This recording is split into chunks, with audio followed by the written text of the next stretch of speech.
Hi everyone. In this video, I'm going to share 5 things to think about before adopting a cat. Let's get started.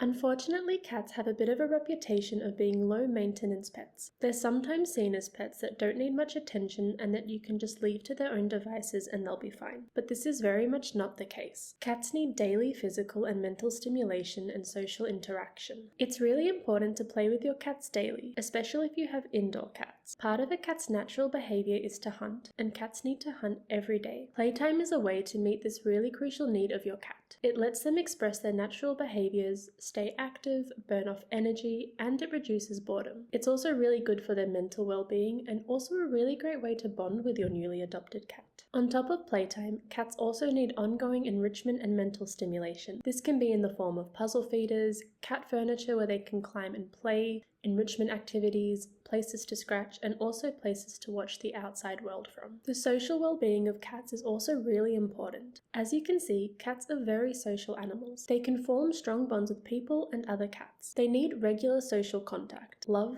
and attention to feel secure and happy. Of course, depending on your cat and their personality, this might present itself in different ways. This is especially something to keep in mind if you're going away on holidays, especially if you'll be gone for more than a few days. Another thing to think about is litter box maintenance. Litter boxes need to be scooped at least once a day and cleaned regularly. A good rule of thumb, according to a lot of behaviorists, and just to be clear, I am not a cat behaviorist. These are things I've learned through my own research and also from living with cats. But a good rule of thumb is that for the amount of cats you have, add on 1 litter box. So if you have 3 cats, you should have 4 litter boxes. Also, don't forget about grooming and brushing your cat. Brushing your cats is important to help reduce hairballs, but especially if you have long-haired cats, brushing is really important to reduce mats. Our cat Boo has quite long fur, and she can develop mats quite easily, so we make sure to brush her regularly, and if we see any mats developing, we make sure to remove them as soon as possible. Number 2 is that cats are a long-term commitment. Depending on the age of the cat you adopt, your cat could be with you for the next 15 to 20 years, or hopefully even longer. It's important to think about your future plans and how having a cat fits into these. For example, if you have plans to move overseas, will you be able to take your cat with you? Does the country have any requirements or rules for bringing pets in? Another thing to think about is potential health issues or behavioral issues that could arise in the future that might require extra time or money spent trying to solve these issues.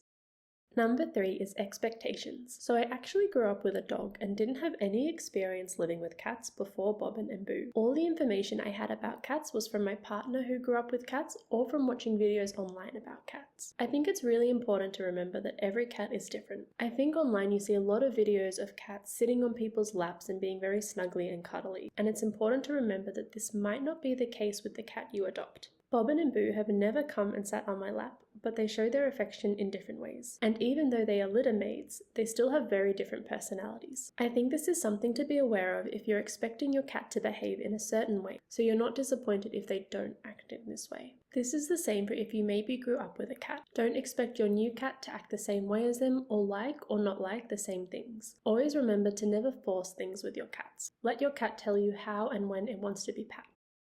Number 4 is kittens.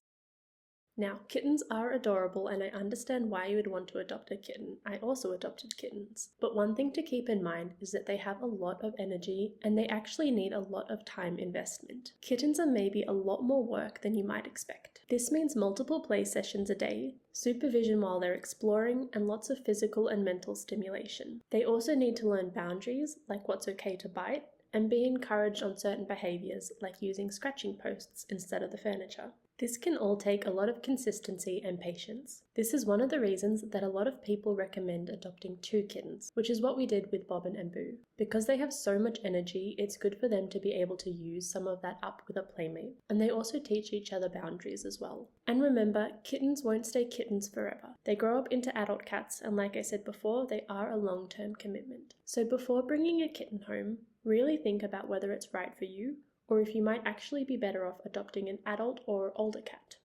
Number 5 is financial costs, but also unexpected financial costs. Before adopting a cat, I would recommend to do a budget of what you think you'll spend on your cat, but remember that there are probably going to be unexpected things that pop up. Also keep in mind that as your cat gets older, they may develop health issues and you might, or probably will, have to take them to the vet more regularly or potentially pay for medication and things like that. Keep in mind that even kittens and young cats can have unexpected health or behavioural problems that you might have to spend more money on than you expected. For example, our kitten Coraline, who we adopted as a 5-month-old kitten. First, we had to take her to the vet for her second round of vaccinations, which we were completely expecting. However, the following week, we noticed that her eye was a bit shut and cloudy, so we took her to the vet again. The vet recommended seeing a specialist, and then the specialist recommended blood tests, so we took her back to the vet for this, plus the medication we had to buy as well. In the end, she was completely fine, but the point of the story is that in the space of about a month, we had to take her to the vet 4 times, which was a lot more expensive than we were anticipating for a kitten.